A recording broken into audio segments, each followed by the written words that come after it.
सकते हैं, मूर्ति के ऊपर हम वो करते हैं। तो गंगा जल तो हमारे हिंदू रीति रिवाज के हिसाब से बहुत अच्छी चीज है ना। सिर्फ दिक्कत ये है कि मेरे जैसे दलित युवक ने गंगा जल शब्द का इस्तेमाल आखिर कैसे कर लिया, मैं ये पूछना चाहता हूँ। ये तो कांग्रेस को पूछना चाहिए। उत्तर प्रदेश के आपके मुख्यमंत्री ने पूरा मुख्यमंत्री निवास धुलवाया था गंगा जल से, तो क्या पूर्व मुख्यमंत्री कौन थे, उनके बारे में आपकी क्या राय थी, मैं ये आपसे पूछना चाहता हूँ, आप बताइए मुझे। मैंने सवाल ये नहीं है कि मकान नहीं, मैंने जो निवेदन करा और उसने गंगा जल का उपयोग किया, सवाल इतनी सी बात का था कि एक दलित विधायक ने अगर अपना ट्रॉमा सेंटर का उद्घाटन कर दिया तो क्या आवश्यकता आन पड़ी थी जिसको आपको बयान देना पड़ा कि भाई साहब हम तो गंगा जल से धुलवाएंगे और कल ज्योतिरादित्य राजा साहब आके उसका उद्घाटन करेंगे। ये कौन सी मानसिकता है? आप गंगा जल का उपयोग करिए, गंगा जल तो देश का प्रोटोकॉल, लेकिन ये कौन सा तरीका है? आप फिर से विषय से भटक रहे हैं, आप फिर से विधानसभा में लोकार्पण किया और विधायक का शिला पट्टिका में नाम नहीं है। आप फिर से सर मैं ये सोच रहा हूँ, अमित जी एक मिनट, मैं ये सोच रहा हूँ कि गुलजार साहब ने ये क्यों लिखा कि नाम गुम जाएगा, चेहरा ये बदल जाएगा, मेरी आवाज ही पहचान है। अब यहाँ आवाज ही पहचान को अगर हम कह दें कि मेरे अच्छे काम ही पहचान है एक जनप्रतिनिधि की, मुझे याद नहीं आता कि 25 वर्ष पहले जो शिला पट्टिकाएं अस्पतालों में, बड़े बड़े भवनों में लगी हैं, अगर हम जनता से एक सर्वे करने निकल पड़े कि बताइए 1980 में इस भवन का उद्घाटन किस राजनेता ने किया, लोग अगले बगले झांकने लगेंगे। लेकिन साहब नाम का खेल है, मेरा नाम नहीं, मेरा नाम कैसे मिस हो गया। और सबसे बड़ी बात शेखावत जी, आप बहुत संजीदा राजनेता है और बहुत मजबूती से अपने राजनीतिक धर्म का पालन कर रहे हैं, जैसा सिसोदिया जी और अमित जी कर रहे हैं। लेकिन बड़ा सवाल यह है कि कोई बड़ा बनने को तैयार नहीं है। अगर जाटव साहब को कहा गया या तथाकथित रूप से, मुझे नहीं मालूम कि कहा गया नहीं कहा गया, मेरे पास ऑफिशियल रिकॉर्ड है जी। कल एक सवाल सुन लीजिए, फिर मैं आता हूं, आपकी तरफ भी आऊंगा। अगर जाटव साहब जा रहे थे तो जाटव साहब ही रिक्वेस्ट कर लेते कि सिंधिया साहब आप भी आ जाओ, और वो अगर नहीं करते तो बीजेपी के आला नेता कह देते कि सिंधिया साहब आप भी आ जाइए, लड़ाई हम लड़ेंगे, 2018 के चुनाव मैदान में लड़ेंगे, जमकर लड़ेंगे। यहां क्या लड़ाई करना साहब, आपने भी ये बड़ापन नहीं दिखाया सर। नहीं, हमने लड़ाई हमारी तरफ से नहीं छेड़ी। अब एक दलित नेता को इतना अपमानित किया जाए कि अगर उसने अपनी कॉन्स्टिट्यूएंसी में अगर कोई उद्घाटन कर दिया और हम गंगा जल से धुलवा के ज्योतिरादित्य सिंधिया से उद्घाटन कराएंगे, अगर इस मानसिकता को जब तक नहीं बदलोगे, जब तक कि हम बहुत जातिवाद से ऊपर आ जाएंगे, हम देश को ठीक कर लेंगे, अरे ठीक कर कहां से लेंगे? आपने आदरणीय अम्मा महाराज का नाम भी आपने उल्लेख किया सिसोदिया जी ने। अब मुझे आप बताएं कि अम्मा महाराज सबकी पूजनी थी, वो तो राजमाता कही गई, उन्हें तो सब जगह गली गली में घर घर में पूजा गया और सिर्फ उनके गुणों के कारण पूजा गया। लेकिन वो कांग्रेस से निकल के क्यों आई थी, ये तो आपको पता है ना कि डीपी मिश्रा जो द्वारका प्रसाद मिश्रा जी थे, उनका जो पार्टी के अंदर आतंक और अहंकार था, उसके खिलाफ वो संघर्ष करके बाहर निकली थी। उनको अपमानित किया गया अम्मा महाराज को, तब वो कांग्रेस छोड़ के आई थी। और अम्मा महाराज की तरह की पूजनीय महिला के अगर हम लोग चरण छूते हैं, ये हमारा धर्म है और आपका भी धर्म है, हम सबको उनके चरण छूना चाहिए। ये बात है सुल्लेख में, वो तो उनके चरण छूने पर आपको आपत्ति है कि हम परिवार के उसी परिवार के व्यक्ति को आप सामंतवादी कहते हैं। ये विषय नहीं है, उसी परिवार के व्यक्ति को आप सामंतवादी कहते हैं। सामंतवादी प्रवृत्ति, वसुंधरा जी उसी परिवार की, उनको नहीं सामंतवादी, व्यक्ति नहीं सामंतवादी होती है जी। सही बात है, प्रवृत्ति सामंतवादी है। तो हम ये वसुंधरा राजे और यशोधरा राजे हमारे साथ कैसे ठीक? मैं तो आज आपको ये बताऊं प्रवृत्ति जो है, अगर मध्य प्रदेश में कोई सामंतवादी है तो शिवराज सिंह चौहान है, जिन्होंने कलेक्टर को उल्टा टांगने की बात कही।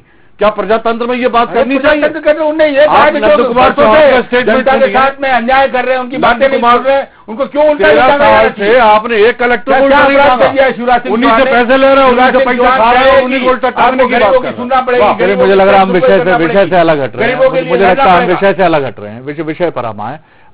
सबसे बड़ा विषय, अरुण मैं फिर आपकी तरफ आ रहा हूं, विषय ये है कि क्या मध्य प्रदेश की राजनीति 2018 में इसी तरह के ढेर सारे विषय हमारे सामने आएंगे?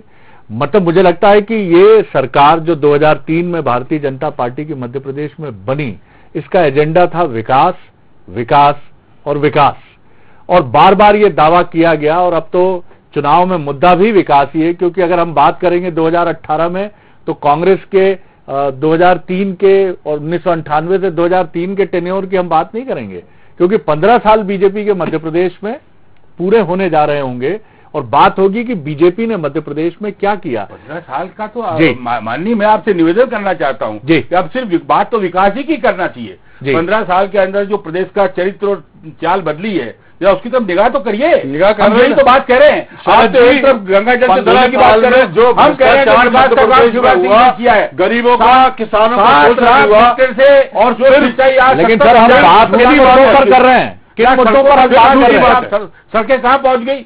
आज 7 लाख हेक्टेयर जहाँ सिंचाई करते थे, आज बिजली 24 घंटे आज मिलने लगी। सारी योजनाएं मनमोहन सिंह सरकार की है। हम विकास की बात कर रहे हैं, आप गंगा जल की बात। लाइट इसलिए मिल रही है कि महेश्वर और ओंकार। चलिए मैं इस पर एक छोटी टिप्पणी ले लेता हूँ, वक्त कम है। अरुण के अलावा हम दूसरी बात करेंगे। अरुण, क्या विकास के अलावा मध्य प्रदेश की राजनीति में कई मुद्दे उभर रहे हैं? हम उसकी तैयारी देख रहे हैं 2018 की, क्या कहेंगे? हाँ जी हाँ शरद जी, बिल्कुल निश्चित तौर पर ये उसी की रिहर्सल चल रही है और इस तरह के कई मुद्दे आएंगे। जातिवाद की राजनीति हम बिहार यूपी में कह लेते हैं, लेकिन मध्य प्रदेश इससे कहने के तौर पर तो दिखाई नहीं देता, लेकिन अछूता इससे नहीं है। बहुत सारे ऐसे ग्राफ होते हैं जिनके जो जातियों से सेटलमेंट जिनका किया जाता है चुनावों में जो कहा जाता है, तो इस तरह के मुद्दे, विकास एक मुद्दा बीजेपी का हुआ करता था और विकास के नाम पे, बीएसपी के नाम पे ये सरकार बनी है बीजेपी की, इसमें कोई दो राय नहीं है। लेकिन 2018 की आहट ये जरूर दिखाने लगी है कि मुद्दे कहीं और छिटक गए हैं। जो मूल मुद्दा है वो अपनी जगह है, लेकिन इस तरह का प्रेम, वो दलित प्रेम है, आदिवासी प्रेम है, या इस तरह का जो धोने पोछने जैसी बात है, ये इस तरह के मुद्दे अभी तो आने वाले समय में हमको और देखने को मिलेंगे, जिस तरह से ये राजनीति उस ओर जा रही है। अमित जी, मैं कंक्लूडिंग क्वेश्चंस के साथ आपकी तरफ आ रहा हूं। आप जैसे युवाओं से देश उम्मीद करता है कि वो एक ऐसे राजनेता के तौर पर आप उभरें जो बहुत ही सेंसिबल हो, और मैं यहां माफ कीजिएगा, किसी जाति से मैं नहीं जोड़कर बोल रहा हूं, मैं सिर्फ एक मनुष्य युवा राजनेता की बात कर रहा हूं। जाति क्यों हमारे दिमाग में भरी है, इस सवाल को मैं भी जब से समझ विकसित हुई है, क्योंकि मैं ये किसी के हाथ में नहीं है कि वो कहां जन्मे, लेकिन भारत में ये दुर्भाग्य से अनादिकाल से तो मैं नहीं कहूंगा, क्योंकि जितना समझा है मैंने कि ये व्यवस्था बाद में आरोपित की गई है, लेकिन ये एक अलग विषय है। लेकिन ये विषय हटें। आज आपको भी अच्छा नहीं लग रहा होगा कि आप किस विषय पर बात कर रहे हैं। चंद दिनों पहले शायद किसी को याद नहीं था कि अमित तावरे किस समुदाय से आते हैं, गोपीलाल जाटव जी किस वर्ग से जुड़े हैं, लेकिन आज हम अमित तावरे के साथ भी इसी शब्द को चस्पा देख रहे हैं और गोपीलाल जाटव के साथ भी जुड़ रहे हैं। आप कितने उम्मीद करते हैं, और इसी में वेमुला जैसे नाम सामने आ जाते हैं जो नाउम्मीद हो जाते हैं। होने की कोई जरूरत नहीं है। जब भीमराव अंबेडकर, डॉक्टर अंबेडकर इतनी लड़ाई लड़ सकते हैं, तो तावरे क्यों नहीं लड़ सकते, जाटव क्यों नहीं लड़ सकते? और कौन है जिसने लड़ाई बिना लड़े सफलता हासिल की है? क्या कहेंगे इस पर? देखिए, निश्चित तौर पर मैं लड़ाई लड़ूंगा। मैंने आपसे पहले भी कहा, और आपका जो मेरे प्रति सहानुभूति थी कि पार्टी में वापस जाए, मैं उसके लिए आपको धन्यवाद देना चाहूंगा, और आपके सवाल का जवाब भी मैं दूंगा। मैं प्रदेश के हित के लिए जितनी बार जन्म लूंगा, मैं भले ही 1000 बार भी जन्म लूंगा, मैं पार्टी से बाहर होने के लिए तैयार हूं। लेकिन आज मध्य प्रदेश को ज्योतिरादित्य सिंधिया जैसे युवाओं की जरूरत है। आप मुझे ये बताइए, मध्य प्रदेश में रोजगार की क्या स्थिति है? मैं किसी वर्ग की बात नहीं कर रहा। संक्षेप में तावरे साहब, बहुत मैंने पॉइंटेड सवाल किया, इसको राजनीति की गलियों में फिर मत उलझाइए। मैं बिल्कुल आपको उसी सवाल का जवाब दे रहा हूं, मैं जातिगत में कोई बात नहीं कर रहा। मेरे जैसा युवा, आज आप सोचिए, जब 15 साल की मेरी मेहनत जो है वो आज पूरी तरीके से बर्बादी की कगार पर किसी के भी कारण पहुंच गई है, लेकिन किसी आने वाले किसी व्यक्ति के साथ ना हो, किसी भी वर्ग का वो व्यक्ति हो, मेरा ये हमेशा प्रयास रहेगा सकारात्मक के चैनल के माध्यम से। आज के दिन ये वादा करता हूं मैं। चलिए जी, ये एक उम्मीद की बात आपने की है और ये एक अच्छी बात है। मैं धन्यवाद करता हूं आपका, भवन सिंह शेखावत साहब का, महेंद्र सिंह सिसोदिया जी का। जी बिल्कुल, बहुत कम वक्त है मेरे पास, कुछ सेकंड। अमित तावरे ने जो बात कही मैं उससे सहमत हूं, और ज्योतिरादित्य सिंधिया जी मध्य प्रदेश का वो सूरज है कि कितने भी काले बादल ढक लें, 2018 में दिया कि नाम से सरकार कांग्रेस की बनेगी, ये भी सुनिश्चित करेंगे। अब ये मुंगेरी लाल के सपने आप तो समझ रहिए।